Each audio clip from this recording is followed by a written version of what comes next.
agree with Alan Greenspan. We ought to just eliminate the debt ceiling. Oh, absolutely. We do.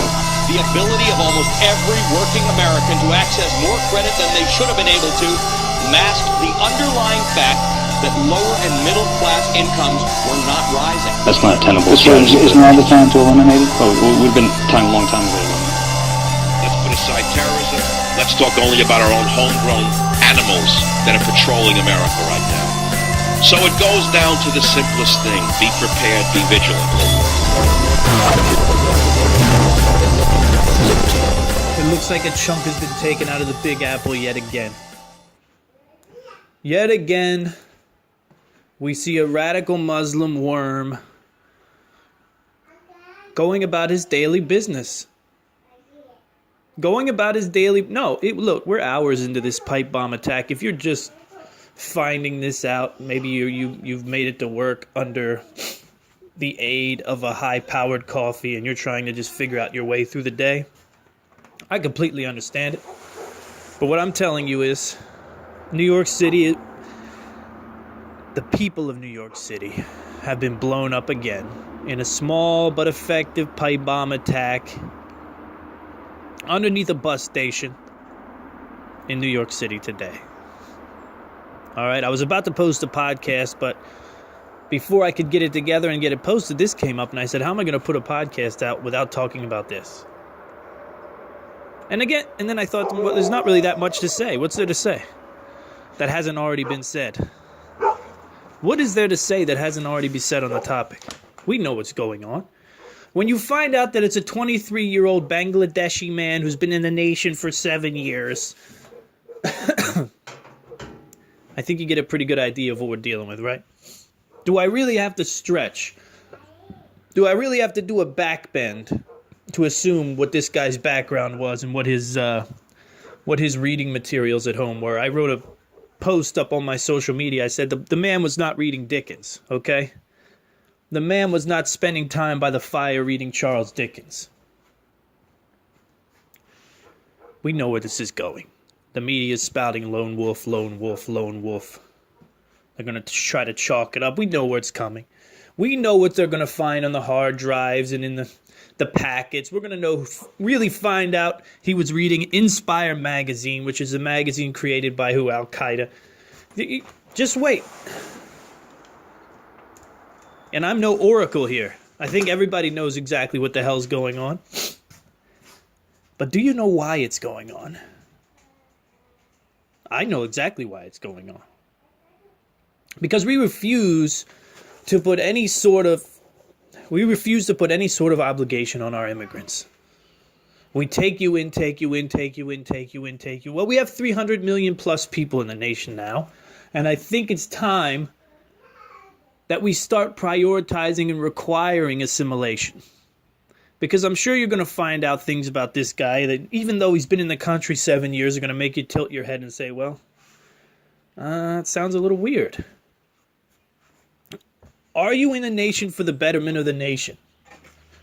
Are you a team player? Are you on the side of America? Or are you just a sleeper cell?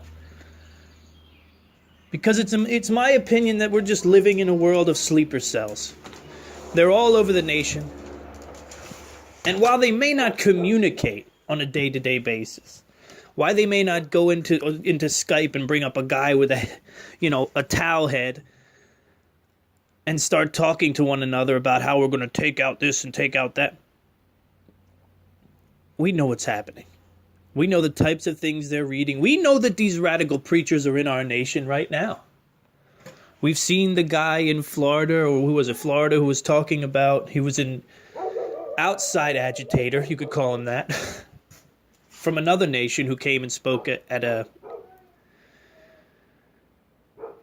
mosque and was talking about the fact that they needed to do something about the gays. Gays should be killed. And, not long after, we had Orlando. Over the weekend, we had an imam in Texas talking about the destruction of Israel and their allies. It's here. It's here, and it's a war. And though it may not look like a war yet, it's a war. And we've been calling it a war for how long? How long have I been telling you? You're in a war.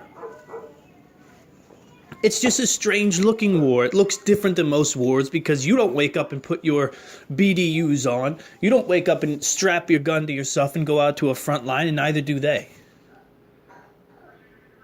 But you get up and you do the right thing. You take care of your family, you go to work, you raise your children, you kiss your spouse. And all the while in the periphery, you have to understand that there's a bunch of other people in the nation that aren't doing that. They're waking up and they're saying, is today the day? Is today the day that I give Allah his ultimate praise? Maybe I should give Allah his ultimate praise today. We're in December, folks. We're amid the most holiest of times for the Christians and the Jews and really all over the world.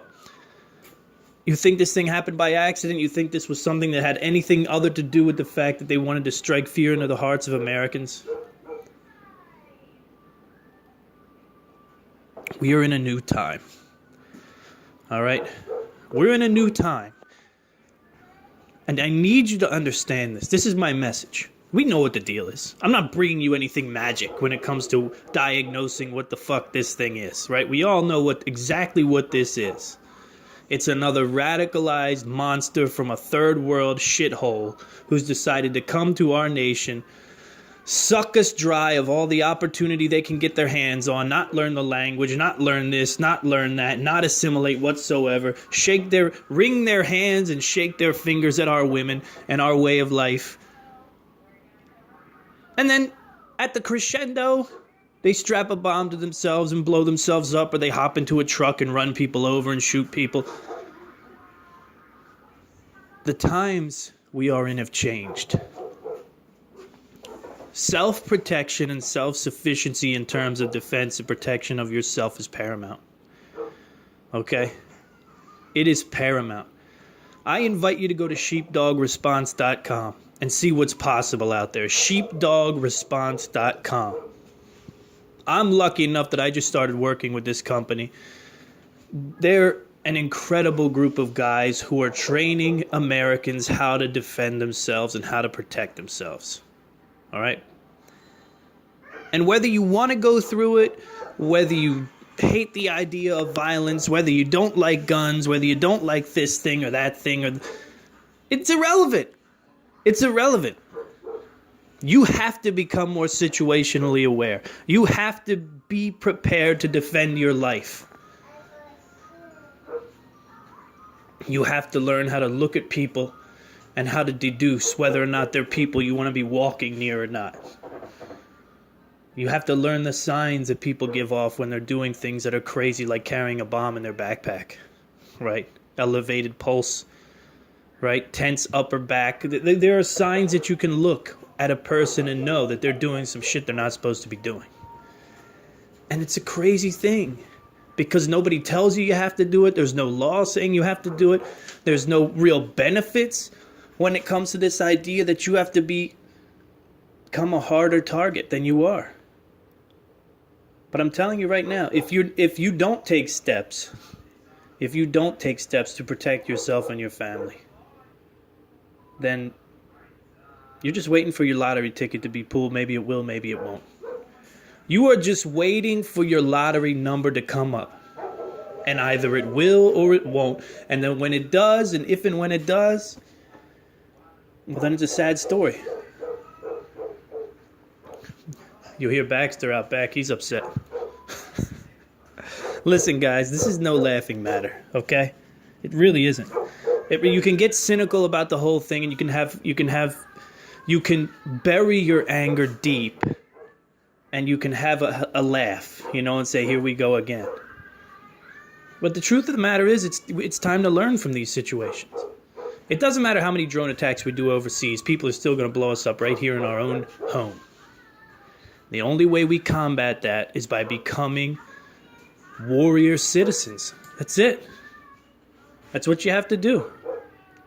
You have to practice situational awareness, know who's around you, know what they're doing. In New York City, it's no easy feat. I mean, you don't have very many options. But if you want to stem the tide of these radical little demons who come across the ocean. We welcome them with open arms. We help them get on their feet. They refuse to assimilate in any way whatsoever. And then at the crescendo, they blow us to hell. jwrights.com. Are you launching a survival blog? Do you have a preparedness product or service that you want to get to market? Use jwrights.com and we'll create unique content for you written by yours truly. This is my freelance website. You've come to know me. Trust me. Visit jwrights.com for your survival and preparedness freelance writing needs. I do infographics, white papers, ebooks.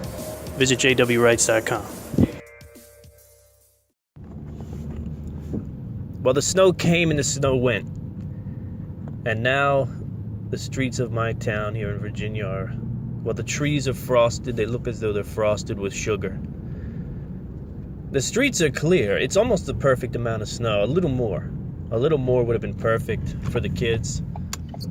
But there is the sense of the winter wonderland about. The yards are full of snow. The trees, as I mentioned, are dusted. And the snow came and the snow went, and, as usual, everyone is up in arms against the weathermen as though they're psychics. As though they can assure how many inches of snow is going to fall in a predetermined area based on a storm system that's being pushed by high and low pressures and that type of thing. I'm not a meteorologist, but I know enough about what they try to do to know how hard it is. That's all.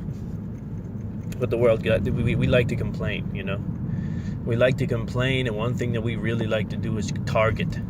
We love to target an enemy and berate them and destroy them. That's the American way. That's the rebellious American way. You can't escape that. That's just what you are. Now, what's the other part of the story, the snow story? Well, let me tell you this first of all. I don't know if it's due to the holidays. I don't know if it's due to the new website. But I'm selling books, and I'm happy about that. And there's a level of happiness when it comes to selling these books that it's what is it like, really? It's like, I can't think of a proper analogy. The infection analogy that I used is a good one when I talked about spreading this book around like a virus. Community I'm talking about.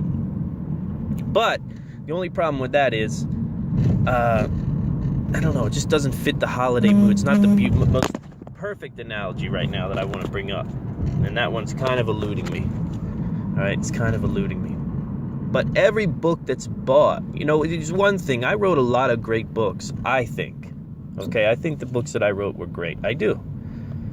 Tom Locke was an amazing story, right? About sort of ISIS in America and an unveiling of it and how it could be unveiled and how a plan could be unveiled and how important it is to understand that you can find unlikely allies. And the book was also categorized with this awesome sort of chapter ending where every ending shared a verse from the Bible and one from the Quran. And those verses are relatively similar. And I was proving a point with that. I was proving a point that it doesn't take much. It doesn't take much to make people crazy. And that those two books have a lot in common. A lot of good things in common. Just like those two religions. Then there was the Recovered Journals. Our World, Recovered Journals, another great book that I wrote. But these are fiction. These are novels, right? These are novels done my way. Short novels written differently. That's what I like. I don't want to, it's a lot of work and not a lot of artistic expression to put together a full-length set of novels. I have some in the works, and they'll be published before my time's up in this world, but this nonfiction, this book about saving the world through the community, this book about ending the fires, wow, look at this. Oh my God, look at this. The sky, I'm headed to the gym early this morning, and the sun's not all the way up, but the sky is the most beautiful baby blue And the trees are covered in the horizon, they're covered in snow. And then there's evergreens also that aren't as covered. And the contrast in the colors is unbelievable. You know, it's not like virgin white snow either. It's sort of dusky snow. It looks like maybe the brown from the trees is seeing through it a little bit. But whoa. Like I said, the roads are clear, perfect. But I want to thank those of you who have bought the book, no matter which way you bought the book, because every book that's sold, it's like power to me. Honestly, it's like I'm playing a video game and I'm running through the the struggles of the game. I'm jumping walls, I'm jumping on the heads of enemies. And then all of a sudden, here I see a book sale in the distance, and I jump up and I grab the book. Bloop, bloop, bloop, bloop, bloop, bloop. I see a book sale and I get power. I literally get power because it's not money into the bank account. That's not the only driving force. It's not like, oh, cool, I made another $3 or whatever it is I make per book. I don't make any money per book, hardly. And then I realized that this seed has been sown now. And I also understand that the book gets read and the book gets put up on a shelf for a lot of people. But you see, it's the lottery for me. Community is about the lottery. It really is. It's about the lottery of it all, and I'll explain what I mean. It's about this idea that of the 100 books sold, let's say we have 100 books sold, right? Of those books that have been sold, there's going to be some people in that group that take the venture on. There's going to be people in that group who decide that they're going to do exactly what the book says, or, some version of it. It's not about doing exactly what it says, but they're going to improve their communities. And in that community improvement, not only are they going to live better lives, oh, what a wonderful snowman. That is a massive snowman. Them guys did a lot of work. Anyway, not only are they going to improve their lives, but they're going to improve the state of the world. When you look at Donald Trump's decision to move this capital to Jerusalem and move the embassy to Jerusalem, and even if my son could have figured out that these riots and this stuff would happen, my 6-year-old could have figured this out if I sat him down and told him about it. If I told him that there's a game being played, and one side of the game has a lot of resources and the other side of the game does not, I don't have to tell him good guy, bad guy. I know it's much deeper than that anyway. One side of the board has a lot of resources, the other side doesn't. The other side's got a lot of passion, though, man. Tell him that. And I can tell him that they're going to take the most important, almost like a capture the flag style game. They're going to take the most important flag and they're going to move it. And they're going to move it to a place where the side with the less resources, the least resources, are going to be very upset. They're going to be very upset about this movement of this flag that needs to be captured. I mean, it doesn't take rocket science to understand that all of this was going to happen. These riots, Lebanon, and the whole world is in upheaval because of this move. And what did this move do for you? I don't have a live show. I don't have a phone line right now. And if I had a phone line, I would say to my listening audience, call me and tell me what the move of the capital and the embassy to Jerusalem did for you. Because there are people who are going to die. And I think that's how we need to weigh some of these decisions going forward. We would make this decision tonight, and how many people are going to die? How many fathers, how many mothers, how many children are going to die because of this decision that we make now? And that's the way we should look at it. Because when you make a decision like this that has no bearing on anybody and really has nothing to do with anything in the grand scheme of things, when it comes to paying your taxes, paying your bills, raising your children, all that, even the most devout Christian is probably not even that excited about this idea, right? Probably not that excited about God, Jesus coming back and, the whole thing. Ushering the Antichrist in, which is what a lot of biblical scholars will tell you this move is about. It's moves like this that turn people away from religion.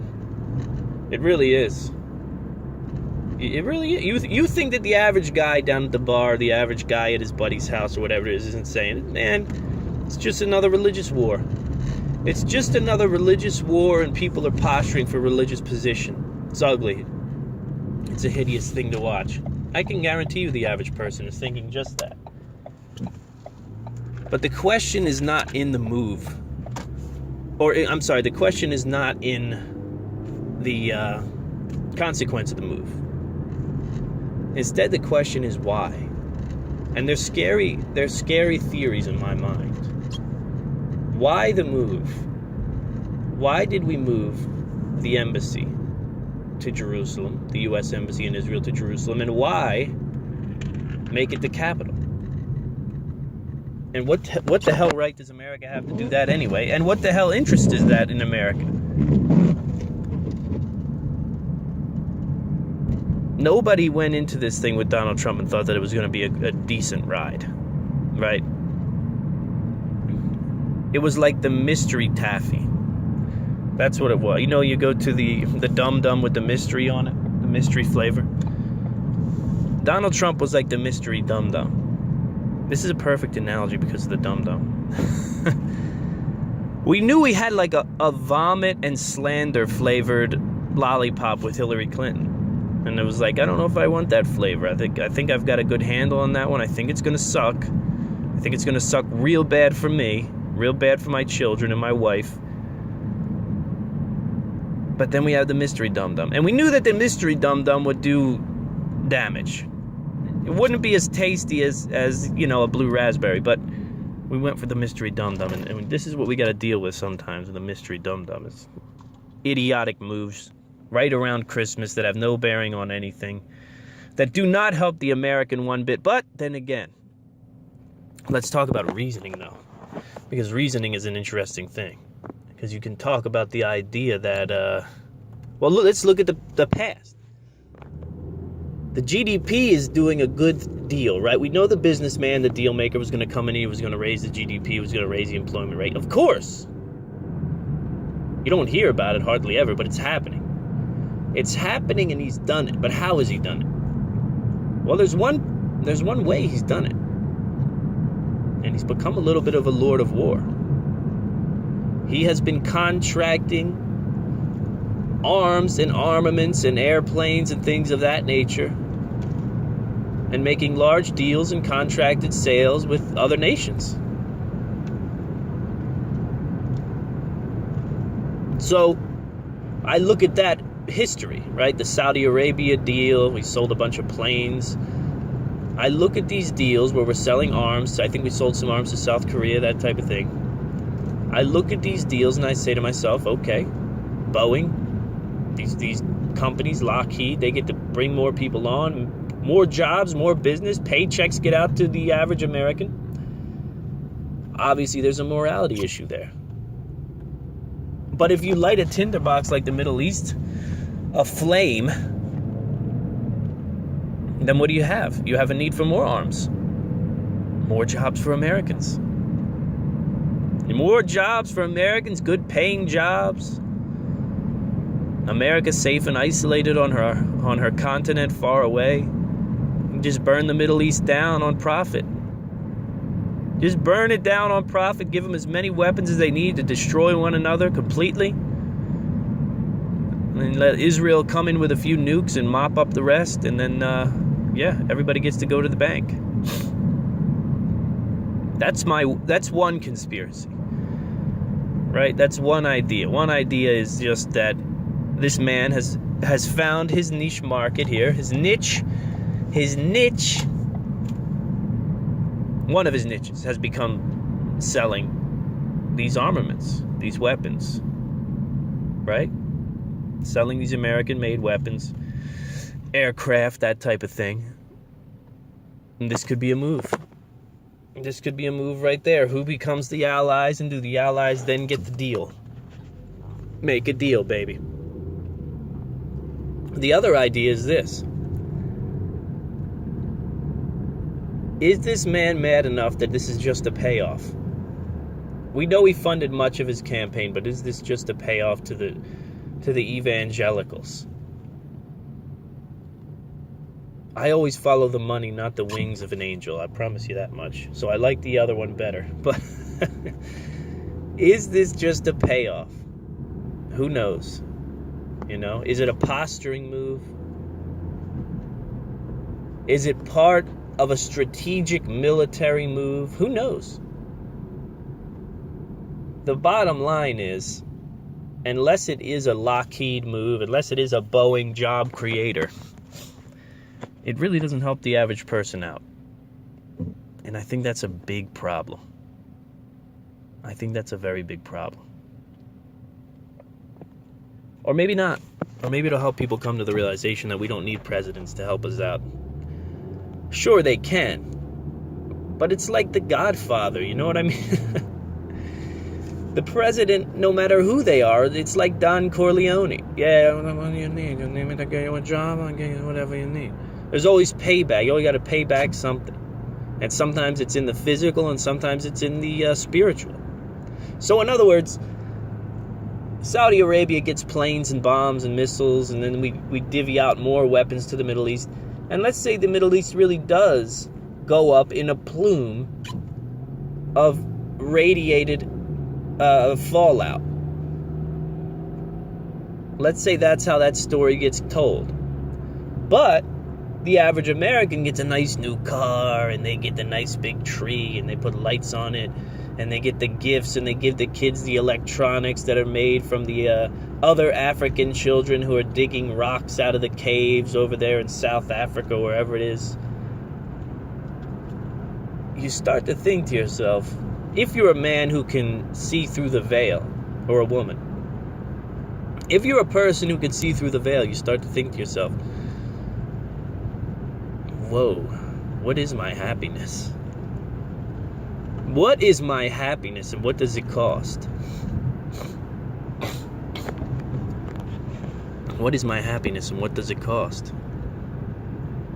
It's an interesting point, right? Does my happiness require bombs to go off on other parts of the world so that I can make a good living? Does my children's happiness depend on little African kids with one arm digging out minerals, trace minerals out of a cave so they can get a bowl of rice for their family for the week? I know what. They're not decidedly conservative conclusions, and I don't really care because I'm not a decidedly conservative guy. But I know there's probably people who bristle at this idea because when you bring it all to the forefront, what happens? Well, the first thing you want to do is push it all away. No, it's not real. No, I can't fix it. What can I do? I can't do anything about it. And maybe you're right. But you should never deny its existence. As Americans, it's very important for us not to deny that our way of life, this incredible way of life, it's 30 degrees outside. I'm driving to the gym in a climate-controlled car while speaking into a magic device that's recording a podcast for me while doing a myriad of other things. And it's just an amazing thing. You got to understand.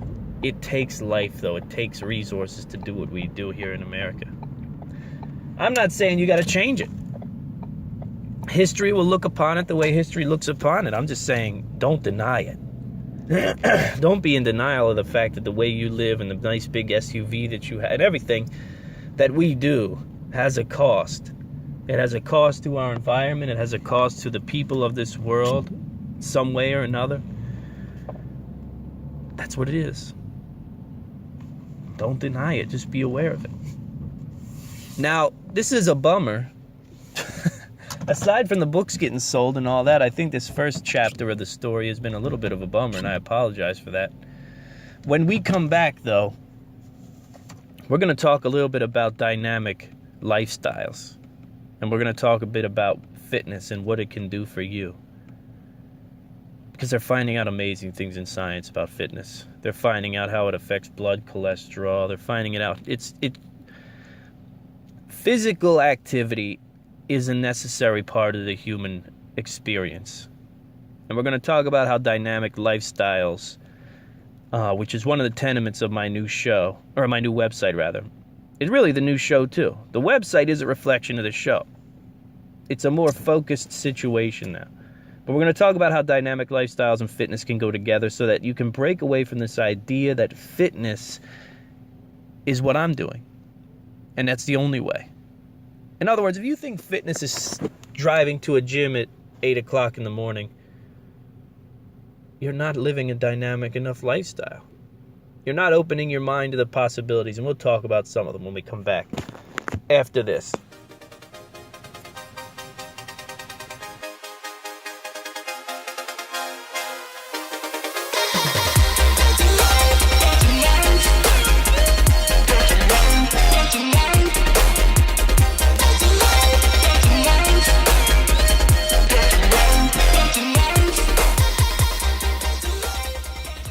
Imagine working in the factories during the early industrial revolution before the worker protections. You know, even when children could work in there. Imagine working in there your whole life and coming home to do whatever sort of minimal things, cleanings, entertainments, eatings, maybe the raising of a couple children or a few children. And that is your entire existence. Now, for many people, that was the deal. Those were the terms. One of the things that bothers me more than anything else is when I see people locking into this same idea in 2017. It drives me crazy to see a person whose life exists completely for work. and maybe it's work that's hardly rewarding. When I talk about dynamic lifestyles on my website, so what is dynamic? You're talking about a trigger for progress or change, essentially. Right? When you hear the word dynamic, I don't know what comes to mind. I'm just telling you what the basic definition is. Right? It's a trigger for change or progress in a system or in a life, something like that. And I think it's important that you have this. Because we live in a time where there are so many outlets. There's so many forms of entertainment, so many ways to better yourself. I really think that in 2017 you should be falling in love with as many things as you can fit into your day, into your time, into your brain, into your life. You should also be looking for ways to fall in love with things that are all-encompassing for those people around you. In other words, one of the simplest and most, I guess, effective examples is, we haven't done it in a while, but we really fell in love with geocaching for a while, my family. And it's one of those things. I think it ran me about $60 a year. Yeah, I think it was about $60 a year. And we would go on these little treasure hunts all around where we live. There's tons of them. And I'm using this as an example of something that it changes the way that you live and it changes the way you see life, because you spend more times in these big parks and these national parks, running around, looking around for these little treasure chests, sign your name in the book and move on. Then we had our son, our second son, and we weren't throwing him on our back and running outside to go look for treasure chests. Now that'll happen again. That'll start up again probably when the weather breaks. But what else? When you talk about living a dynamic lifestyle, right? There are very few things that come to mind when it comes to how I get dynamic, if you will. And it's not really about triggering change for me as much. Well, sometimes it is. It is about progress and it is about change. And I think there are important things. The word change sort of got raped by Obama, right? Nobody even wants to think about it anymore. But never going in one direction too long. You can get obsessed with progress and change also. So you got to be careful there. But when I think of dynamic humans, it's just people who are aware of their body, their health. They're making strides to take care of themselves. And then you expand outward from there. You get what I'm saying? It's sort of like when you talk about home defense. On this show I've talked to preppers before about home defense and the concentric circles of defense. I don't know if I read it or if I made it up, but it's just something that I always go back to. The concentric circles of home defense, which start with you, and they radiate, from your bedroom. How's your bedroom set up? Where are your guns? Is your bedroom locked? Out to your doors and your windows, are they reinforced? What do you have going on there? Out to your front porch, what's the layout there? Do you have light? Do you have cameras? What do you have? Out to the yard, what do you have in your yard? You have a big yard full of bushes and trees and great cover for someone to sneak up to your front door without any neighbors seeing them. All the way out to the street level. And what do people see from your street when they look at your home? Because remember, when it comes to home defense, you're just looking to have the house that isn't the most appealing for a break-in. And ideally, you want the least exciting house for a burglar, a robber, a criminal, whatever you want to call it. You're looking to have that house that is an immediate deterrent, that makes someone who's thinking about committing a crime immediately look to the house next to yours.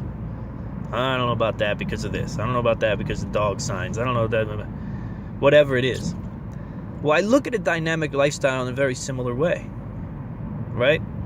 We have everything we could ever want at our fingertips. Information like you would never believe. Foundmyfitness.com. If you want to really talk about aging well, if you really want to talk about eating healthy, and learning about fitness in a way that's not push, you know what I mean? The sort of gym idea of fitness. Go to foundmyfitness.com. That's Dr. Rhonda Patrick's website. It's filled with scientific studies. It's filled with great nutrition information and recipes and things like that. I think when you hear the word fitness, you get terrified. When you hear the word self-improvement, you get terrified. You hear these words about myself. Oh, God, I got to measure myself. I got to measure myself. I got to get on the scale. I got to say how few push-ups I can do. Hey, listen. When I was 18 years old, it was a sad thing. When I was 19 years old, I'd moved into an apartment with my wife. We weren't married, but we never moved on. We got shackled early. No, but she changed my life in a huge way in that we started going to the gym at our apartment complex together. And from there, it was like 5, 4, 3, 2, 1 liftoff. You know what I mean? But at the core of a dynamic lifestyle is taking care of you. Spiritual, mental, physical. I think outside of that is family. Right? Learning how to be a better father, mother, sister, brother, whatever it is. There's tons of information out there on that. A good community member, right? This is a part of a dynamic lifestyle that most people are missing out on. I think these are cores to humanity. I do. I really think that these are like the most important core things to, and maybe you don't hearken back to the Bible and find writing about them. Maybe you do. Maybe you don't. Well, you got your body as your temple and that type of thing, and respect your parents and, be a good neighbor. We get away from these things and we seek out a way to fill the void that's a little easier. I don't want to go through the work to be a community member, so maybe I'll just get drunk when I'm bored.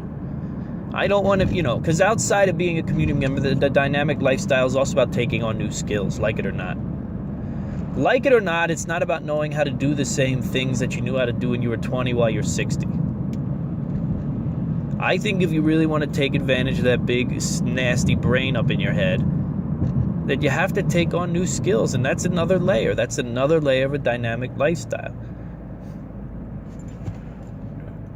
Now, maybe it's not something that's incredibly challenging. Maybe it is. But I think that taking on new things, these things have to be woven into you, in my opinion. If you want to live a dynamic lifestyle, one that's worth talking about, writing about, all that stuff, one that's worth living, one that at the end of your route, whenever that route ends, you can lay in that hospital bed, because that's where you'll be in agony, screaming and dying. They'll have cut you open to try to save you, and that'll hurt. You'll be withering away, not wanting to eat, and it'll be hell, right? For the vast majority, the end of life is a total hell.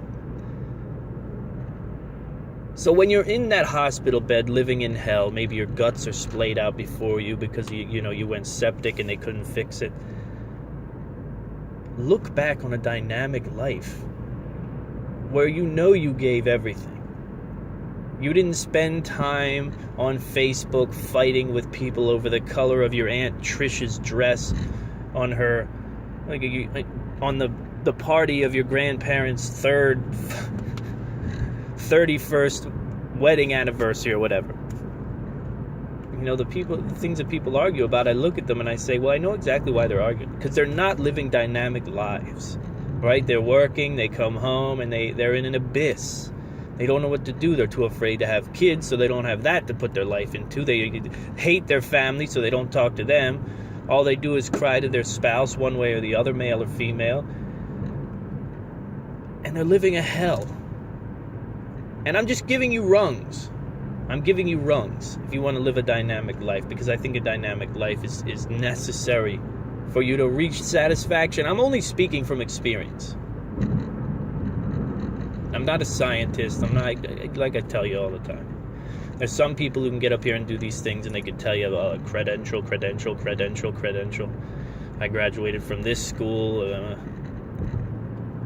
I was a restaurant management major. I got my associate's degree and got out of college as quickly as I could so I could start making money, because all I ever wanted to be was a chef. And I did that. That was goal number 1, wiped out. And then I stood looking at the landscape, barren again, just like when I was a younger man, and I said to myself, okay, now what? And the reinvention begins. And if you're lucky enough, you get to reinvent several times through your life. Again, you don't want to be a woodworker for you don't want to be a cobbler for 80 years. I mean, unless it's really what you love. You already know that. You don't need my advice then. And who's to say you need my advice to begin with? This is just what I'm talking about, because this is what the show is about. The show is about living a dynamic lifestyle as well. So think about that concentric circle sort of mindset, right? Care for yourself and your body, number 1. Family, friends, number 2. Relationships. Community member, neighbor, number 3. Number 4, taking on new skills, learning new things. And if we were going to do another concentric circle, it would be massive, lofty, dangerous, risky, terrifying, incredible goal setting. That's what I would say. So in your free time, you're doing these things where you're, learning things, whatever it is you want to learn. Do the things that you like and do it more often. That's what I always say. But in your free time, you should be planning to create the greatest car company ever known to man. You should be thinking about creating the next Minecraft. You should be thinking about how you can create something that will turn wood into, I don't know, whatever. Lofty, giant, risky, dangerous, terrifying, sexy goals that maybe never get met. But you can chew on them. You can really sit back and you can chew on them. And you can say to yourself, sort of like a piece of jerky, you can chew on it and get the flavor. And you can say to yourself, man, wouldn't it be nice? Wouldn't it be exciting? And then you could start taking bites out of those gigantic, monstrous goals. Because the secret to goals is what? Well, the setting of the goal and the working towards the goal is always much better than the goal itself. Fitness is a big part of that for me. They're finding that fitness can affect your microbiome within your body. That's a big word for the collection of bacteria that sort of make you up. Fitness can affect your triglycerides. It can affect your cholesterol levels. Fitness can affect your memory, they're saying now. And I just want you to understand, fitness is not lift heavy weights and run for miles and miles on end and practice combative arts. It's not like that. Fitness is walking the dogs every day. Fitness is getting outside and bird watching, putting the earth underneath your feet and stomping forward to some place, biking, whatever. Tai Chi in the park. Fitness is yours to define. That's what Americans struggle with. They see the word fitness, they run. I know, because I used to fight the same battles in the prepper community 5-6 years ago. I'd write articles about the end, put water away, do this, food storage, how to preserve. They'd all get great views. I'd throw something up there about fitness, nobody would even look at it. And I get it, it's not easy. But when you look at people on television and you look at bodybuilders and you look at people who are doing crazy things, either aspire to do crazy things or make your own fitness. It's just about getting your legs moving under you and getting your heart rate up a little. You know, you don't have to rip down the walls of the gym every day. I don't even go to the gym every day, you know? I don't go to the gym that much, to be honest with you. But I want you to chew on that, guys. I hit you with a lot. Enjoy your the rest of your week. I'll see you Wednesday live. We're talking about prepper lessons learned in 2017. Prepper lessons learned in 2017. We're going to have a guest on. We're going to have a good time. I'll see you there. Check out the new website, IamLibertyShow.com, and get a copy of Community. It's the holidays. Somebody needs it. Buy it. Talk to you later.